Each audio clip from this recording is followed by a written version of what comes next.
नमस्कार दोस्तों। साइकोलॉजी और बीएड के परीक्षाओं में बार बार एक आने वाला प्रश्न जो है अभिरुचि मापन का अर्थ। अभिरुचि एक बहुत ही महत्वपूर्ण प्रसंग है किसी भी व्यक्ति के व्यक्तित्व का और उसकी उपलब्धि आवश्यकता का, उसके लक्ष्य निर्धारण का, कि उसकी अभिरुचि किस क्षेत्र में है, किस प्रकार का है। तो उस अभिरुचि का क्या मतलब है, अभिरुचि आखिर कहते किसे हैं, उसका उद्देश्य क्या है, उसकी उपयोगिता क्या है, इन सारे तथ्यों को इस प्रश्न में हम लोग समझेंगे बहुत ही आसानी से।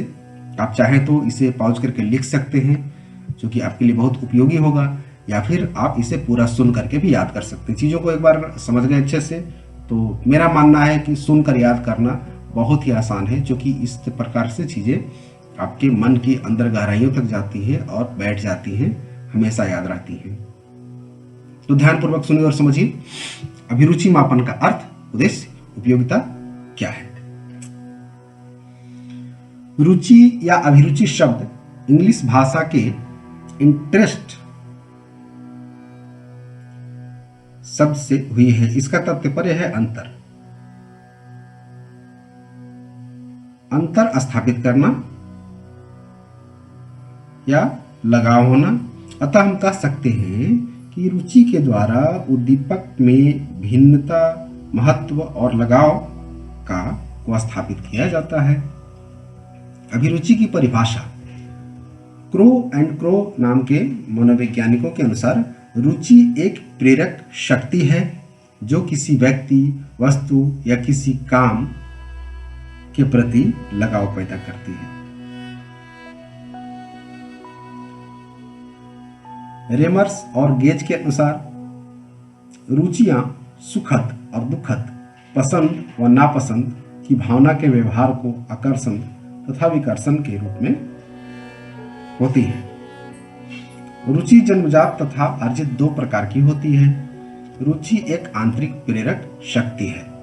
ऊपर की परिभाषाओं से जो बात स्पष्ट होती है वह है कि रुचि जन्मजात होती है, किसी की किसी क्षेत्र में रुचि हो सकती है या बाद में वह रुचि परिवर्तित भी हो सकती है, लेकिन रुचि नाम की एक अभिप्रेरणा जो है वह मनुष्य के अंदर या जीवों के अंदर जन्मजात रूप से पाई जाती है और यह अर्जित भी हो सकती है, मतलब बाद में भी यह इंटरेस्ट किसी चीज में पैदा हो सकता है और उसमें परिवर्तन भी हो सकता है। तो इस प्रकार रुचि एक आंतरिक प्रेरक शक्ति है। व्यक्ति में कुछ अभिरुचियां अस्थायी प्रकार की होती हैं तो कुछ परिवर्तनशील होती हैं। आयु में परिवर्तन के साथ व्यक्ति की रुचियों का भी परिवर्तन होता है। मानव जीवन में विभिन्न प्रकार की अभिरुचियां विकसित होती रहती हैं। जन्मजात रुचियां व्यक्ति की आवश्यकताओं के साथ जोड़ा जाता है। बालक खेलने में और तरह तरह के भोजन में अभिरुचि दिखाता है। माँ अपनी संतानों में अभिरुचि दिखाती है। व्यक्ति अपनी रुचियों में मग्न रहना चाहता है और फिर रुचि के आगे जाकर परिवर्तित भी ये रुचियां हो जाती हैं। हर व्यक्ति में अलग अलग रुचि देखने को मिलती है। कुछ लोग साहित्य में, कोई कला में, कोई विज्ञान में, कोई खेल में, कोई राजनीतिक में या फिर कोई सामाजिक विशेषताओं में, सामाजिक विषयों में के क्षेत्र में अपनी रुचि दिखाते हुए मिलते हैं। रुचि किसी दूसरे के प्रति ध्यान को भी आकर्षित करती है। अब बात करते हैं रुचि मापन की, जो कि इस प्रश्न का मूल विषय वस्तु है कि रुचि का मापन कैसे करते हैं। हमने अभी तक समझा रुचि क्या है, किस प्रकार की है, क्या होती है, कब कब बदलती है। अब समझते हैं कि रुचि का मापन क्या है। सर्वप्रथम 1914 में 1914 में कार्नेगी तकनीकी संस्था में रुचि अनुसूची प्रपत्र तैयार किया गया था। 1918 में माइनर रुचि मापने के लिए व्यावसायिक प्रवृत्ति प्रपत्र बनाया गया। 1927 में स्टैंड ने व्यावसायिक रुचि परीक्षण बनाया। व्यावसायिक परीक्षण देखने पर दोनों पर लागू किया गया। मेल और फीमेल इसमें दोनों से 400 प्रश्न पूछे जाते हैं। इन 400 प्रश्नों से बालक और बालिकाओं को की अभिरुचि का परीक्षण किया जाता है। जिस क्षेत्र में जिनको ज्यादा रुचि है उनको अपना व्यवसाय उस क्षेत्र में चुनना चाहिए। यह परीक्षण माध्यमिक और उच्च शिक्षा तक के लिए तैयार किया जाता है। कोडर का अधिमता परीक्षण 1954 में आया। यह 10 क्षेत्र की रुचि का मापन करता है, चिकित्सा, शिक्षा, साहित्य इत्यादि। क्रूडर परीक्षण के आधार पर 1956 में इलाहाबाद में इस परीक्षण का भारतीय अनुवाद किया गया तथा इसका प्रपत्र तैयार किया गया। क्रेडर का 10 क्षेत्रों में अभिरुचि मापन का सामाजिक प्रतिक्रिया, संगीत, कलात्मक, अनुनाचर्य, व्यक्ति के साथ मिलाना या वार्तालाप करना, क्रमिक क्षेत्र में अपनी अभिरुचि परीक्षण किया गया। भारत में इसे पी कुलश्रेष्ठ हैं, चटर्जी आदि का नाम रुचि परीक्षण के क्षेत्र में के मॉडलों के निर्माण में रुचि अर्जित परीक्षण के लिए आता है। रुचि परीक्षण का उद्देश्य क्या है, इसे थोड़ा सा समझते हैं। विद्यार्थी की श्रेष्ठता एवं रुचियों के में से अध्यापक एवं जो हमारे मार्गदर्शक हैं को यह सूचना मिल जाती है कि इस व्यक्ति के अंदर इंटरेस्ट क्या है, किस प्रकार की इसकी रुचि है, किस क्षेत्र में रुचि है, तो उसके अनुसार उसको शिक्षा प्रदान किया जाता है, उसके अनुसार उसको पाठ्य सामग्री दी जाती है, उसके अनुसार उसको मार्गदर्शन दिया जाता है, यानी कि उसके व्यवहार की शेपिंग करना संभव होता है।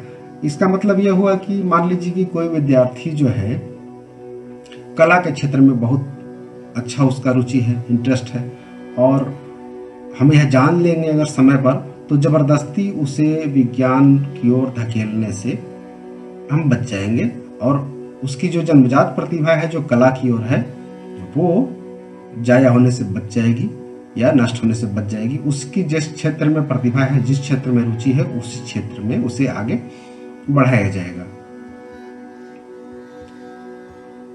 विद्यार्थी सभी पाठ्यक्रमों को पढ़ते हैं। इसके पढ़ने के द्वारा वह स्वयं अपनी रुचि को पहचानने और उसके अनुरूप अपना कार्य का चुनाव करने के बारे में प्रेरित हो सकते हैं। विद्यार्थी को रुचि के प्रकार एवं मात्रा के बारे में अपने माता पिता को, शिक्षक को या परामर्शदाता को जानकारी प्रदान करनी चाहिए, ताकि रुचि के अनुरूप शैक्षणिक और व्यावसायिक योजना बनाने में पहले से उसकी तैयारी की जा सके, उसकी सहायता की जा सके। सही कार्य के लिए सही व्यक्ति का चुनाव किया जाए, ताकि जीवन में अप्रसन्नता, निराशा आदि से बचा जा सके। कार्य का सही चुनाव करने से व्यक्ति की उत्पादन क्षमता में भी वृद्धि होती है।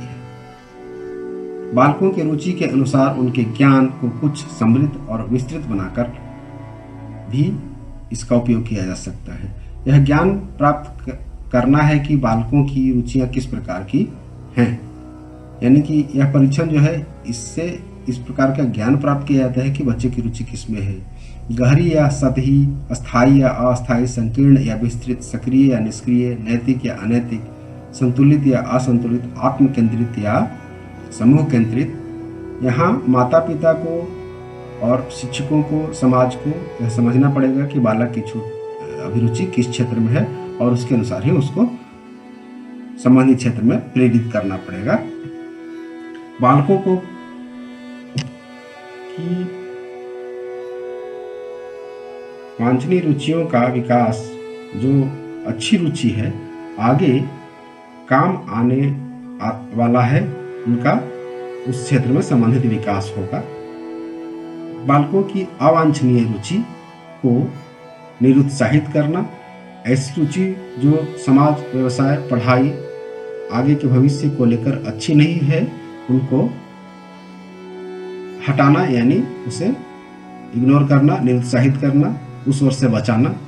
बालकों की सीमित और संकीर्ण रुचियों का अंत करना और उनके स्थान पर अच्छी रुचियों या नई रुचियों का उत्पादन करना। उपयोगिता, साहित्य, भाषा विशेषज्ञ, नाटककार, कहानी, उपन्यास, पत्रकार, कवि, आलोचक, ऑडिटर साहित्य का उपयोग इन क्षेत्र में करते हैं।